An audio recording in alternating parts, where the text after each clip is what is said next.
welcome to another episode of the Ath Geeks, where athletes and geeks collide. I'm your host, Adrian, and welcome back to another episode of Weeb Wednesday. The anime season is back with a summer season 2023. It officially starts Saturday, but we're gonna drop some of the animes already dropping already as this episode is airing. So we got to go over it. We're going to go through some breakdown how we're going to do this season just like we did last time. So just let's go ahead and jump into that. So first and foremost, we are going to stop doing the trivia night. Are you weeping though? We're going to stop doing it every week, and that's going to start becoming every other week. So once a week you're still going to be getting weekly videos. However, every other week is going to be Are You Weeping Though now. I'm sorry for the sudden disappearance. I feel like I say this every anime season, but I once again burnt myself out. And I mean, 'tis life of a solo content creator. I'm still looking for another co-host to shoulder the anime load, but that's neither here nor there. I hope you all enjoyed the seasonal awards. Don't forget to also check out our website, link in the description, to vote and keep up to date with us, the Athgeeks. Now, with the summer season right around the corner, let's preview the 28 animes we're going to review this time around and give our early predictions as to where they should be placed. First and foremost, we have Jujutsu Kaisen Season 2. I mean, who isn't excited for the return of Jujutsu Kaisen and Mappa's wonderful work? Early predictions have this remaining in the elite tier, especially with how the manga currently is and knowing what the anime is about to touch on. So we're going to keep this one in elite tier for right now. Next, we have Mushoku Tensei Jobless Reincarnation Season 2. As you all know, I'm conflicted when it comes to this series. But after some time has passed, I've come to be grateful and understand the ending, not only because it stays true to our main character, and as we already stated, how it would end ahead of time, but also because it stuck to the writer's vision.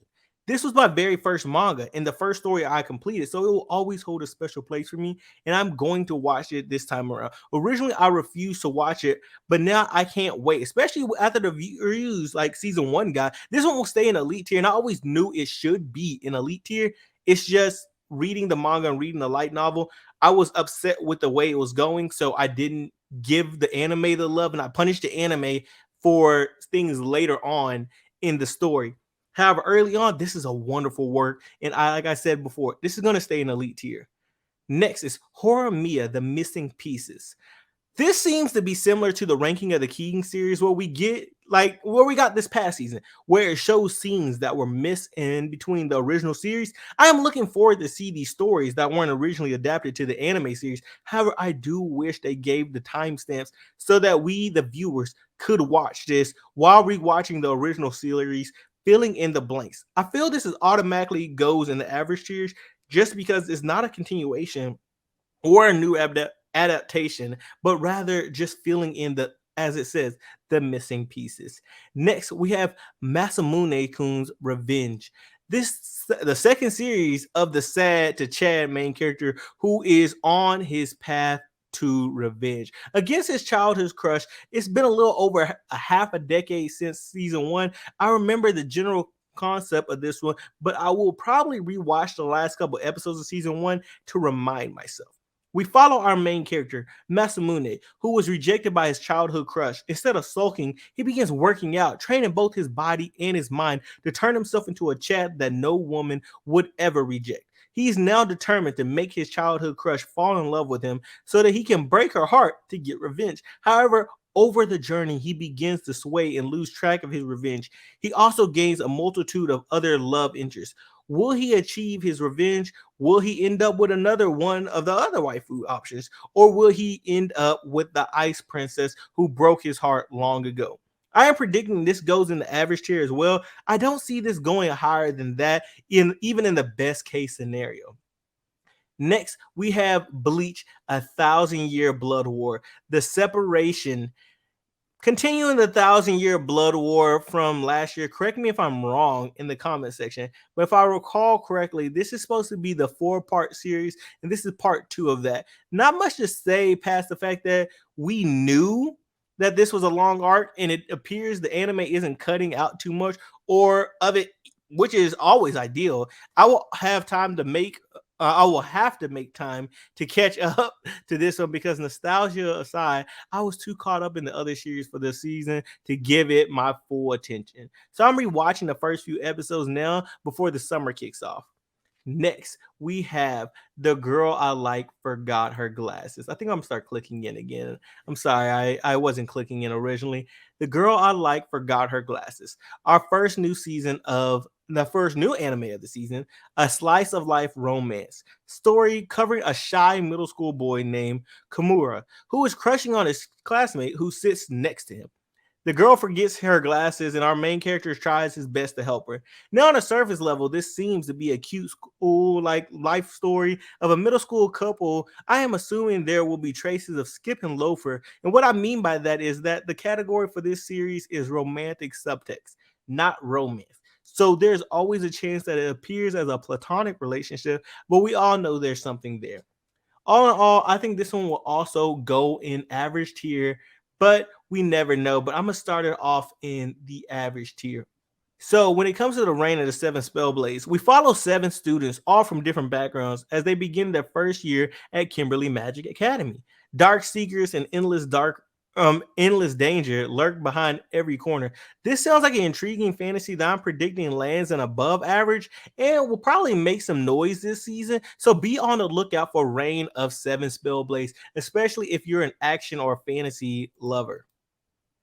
Next, let's go into Am I Actually the Strongest? Now, this is another sleeper one that I think will make a lot of noise. I haven't heard too much about it at all. Maybe I'm just not in the right anime circles, but I haven't heard much about it as of yet. And I feel like this one's going to make some noise. Another Isekai with an OC main character, Haruto is reincarnated as a prince in a fantasy world. However, he was given 1,000 times the normal amount of magic, which seems hilarious because he's originally abandoned for having low magic level. He is indeed the strongest and plans to use his strength to live a carefree life. This is a story I can get behind because they usually end up they usually end up solid. A shut-in or a NEET is reincarnated into a fantasy world and decides to use his second chance to live life to the fullest. I'm predicting this goes into average, borderline above average tier. So I think it's gonna be at the top of the average tier. However, I wouldn't be surprised if it moved up just because isekais are very popular, especially OC isekais. It looked like it has some waifu options, so I think that will obviously make some noise. Next, we have Rent a Girlfriend season 3. Lord have mercy. Just as I told my younger brother, after 248 chapters of the manga, I gave up on this series. You might be saying to yourself, why read this manga for so long? And the short answer is I love rom coms, as you know. And if they don't end up together in the anime, I'll usually read until they end up together in the manga just to find out how they end up getting together eventually.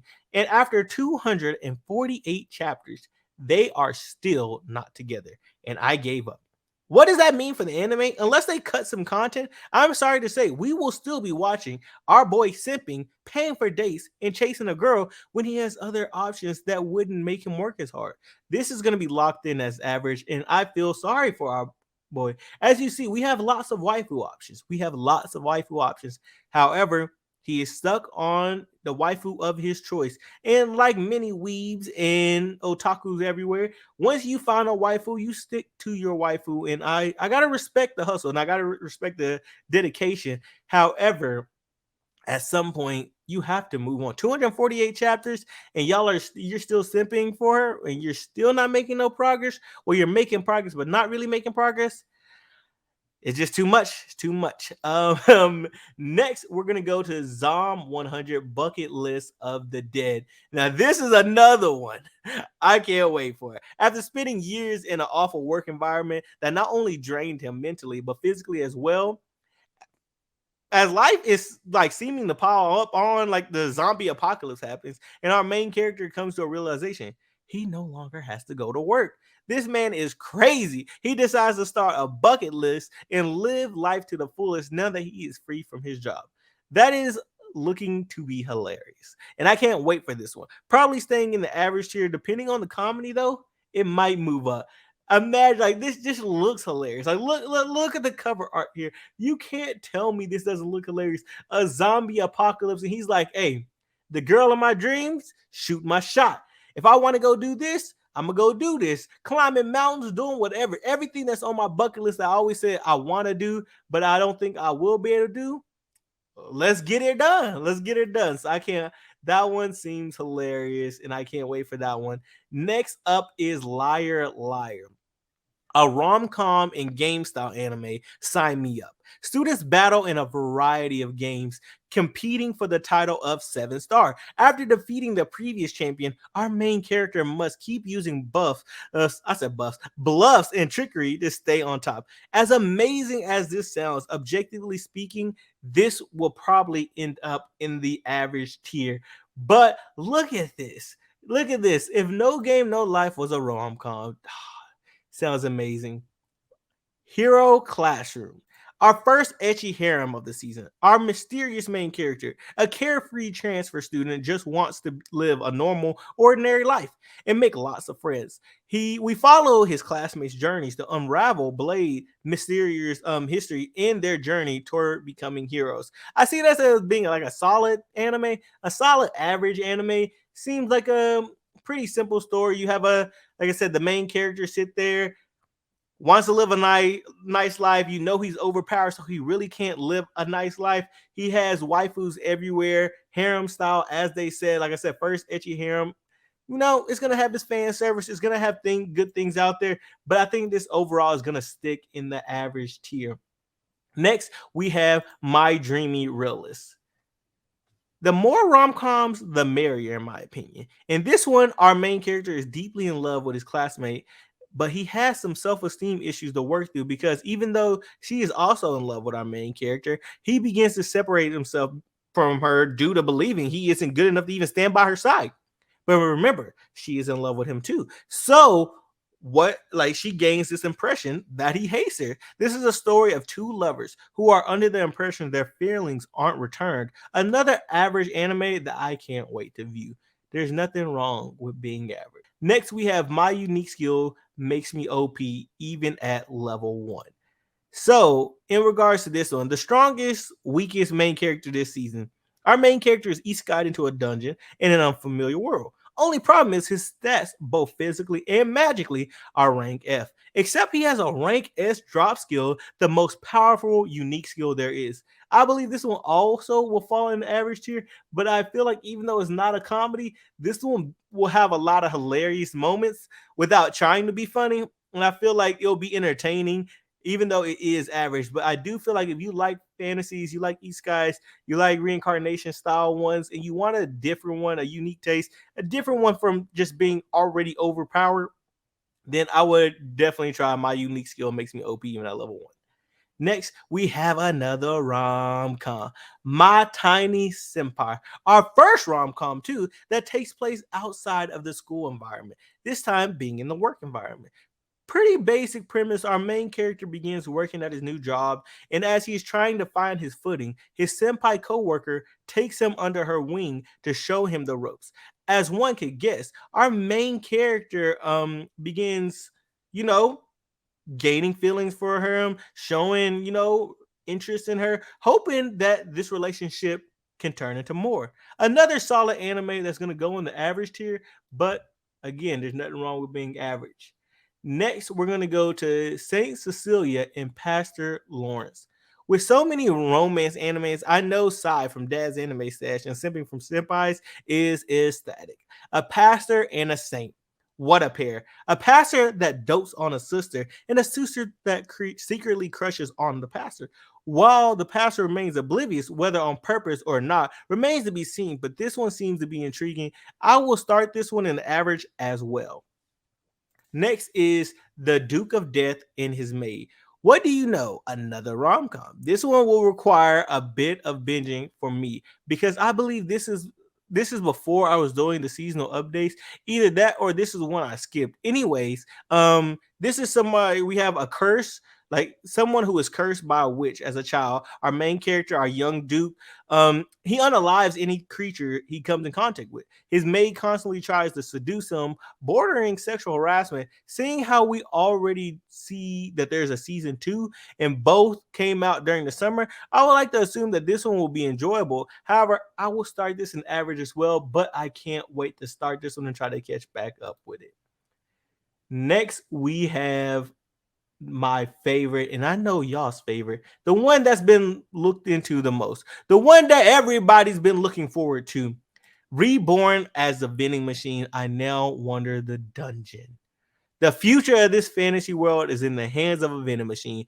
Beautiful. Absolutely beautiful. The memes have already been going crazy and they will only get crazier. Without the ability to move or speak outside of his like pre-programmed settings, how will he survive? This will start an average, but might be our first to turn into below average. Honestly, because this is a crazy concept. I can see this one dropping to below average, but I will be watching. I will definitely be watching because I want to see how that pans out. Next, we have the Great Cleric. Just reading the summary, I got a PG, much cleaner version of Redo Healer. Obviously, this one isn't even close to Redo Healer, but the premise of being a healer in a country that doesn't seem to value them, but rather they are mistreated. Visiting the Adventurers Guild to try and find safety, he realizes the training is more brutal than originally expected. Will our main character survive this hell? This seems interesting as well, but interesting as it may be, I will start it off in the average tier.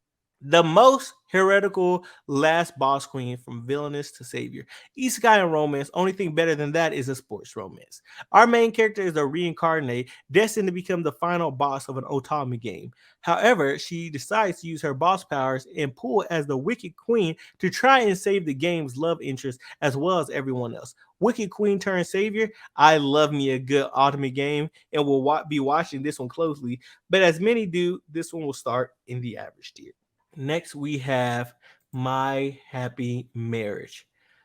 Let's continue with the romance.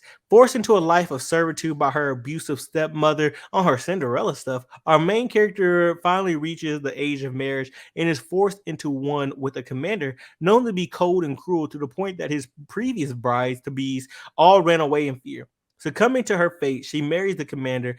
Is this marriage a blessing or is it a curse? More serious tone for this one being only a romance rather than a rom com. I believe this one should remain an average to begin with. Ever Darkness in a Secret Hideout, the animation. Begins with a 1 hour special, so this one can be a turn off to some. However, we follow our main character, a farmer's daughter, not content with living a quiet, ordinary life in her village. One day, her and her friends sneak out and set out on her adventure and run into an alchemist, and this is where their adventure truly begins.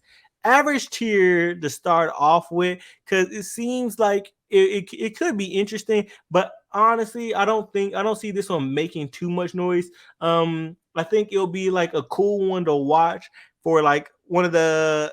It's going to be an enjoyable one. I should say that it's going to be an enjoyable one, but I don't think it's going to gain too much traction to where it's going to be talked about a lot. So I'm gonna definitely have this one in average. Next, we have Sweet Reincarnation. We want more. We want more. We want more. This is the type of anime I appreciate for a season. An isekai fantasy that is a slice of life rather than an action and adventure. A chill palate cleanse. Because watching this many anime, you need your palate cleansers. And this is a much appreciated breath of air. Fred, like what's called reincarnate as the next lord of his family domain. Our main character is known for having remarkable talent, and that with his past life as a genius pastry chef, and you have a child with a bright future. However, many problems occur that get in the way of our main character's dreams to bring happiness via sweets throughout the land. As a palate cleanse, this would be above average, but objectively speaking, this will go into the average tier. No One Can Live in Loneliness. Our second etchy romance of the season. Our main character comes from a family of playboys and is looking to live a more modest life. He drowns himself in his studies to avoid being influenced by them. That is until he encounters a beauty that becomes love at first sight. To avoid his earthly desires, he joins a temple only to be surrounded by more beauties. How long can he fight off his libido? This sounds like it should fall into the average tier. But it seems like, hey, if you're a man of culture, you'll enjoy this one. If you're not a person of culture, I would advise skipping this one. Spy Classroom season 2. Continuing from his first season in the winter, I was surprised it was returning so soon. Season 1 was solid, and I was unsure with the initial feedback it received if it was going to do well enough to gain another season. And I can't wait to see how this progresses, honestly, because if y'all remember my initial review, I said it was kind of like mid, extremely mid, because the story, but that was only after 3 episodes. The story went 3 episodes. I'm like, where do they go from here? Where do they go from here? But it continued on. It got more interesting. So I'm actually interested to see how season 2 progresses. And I definitely recommend you try it out. If you only went to 3 episodes like I did, I definitely recommend going past it and checking it out. Anyways, thank you for tuning into another episode of the Athgeeks. Before I start rambling, always remember to respect women, but most importantly, remember to respect yourself. Make sure you like and subscribe, and we're out.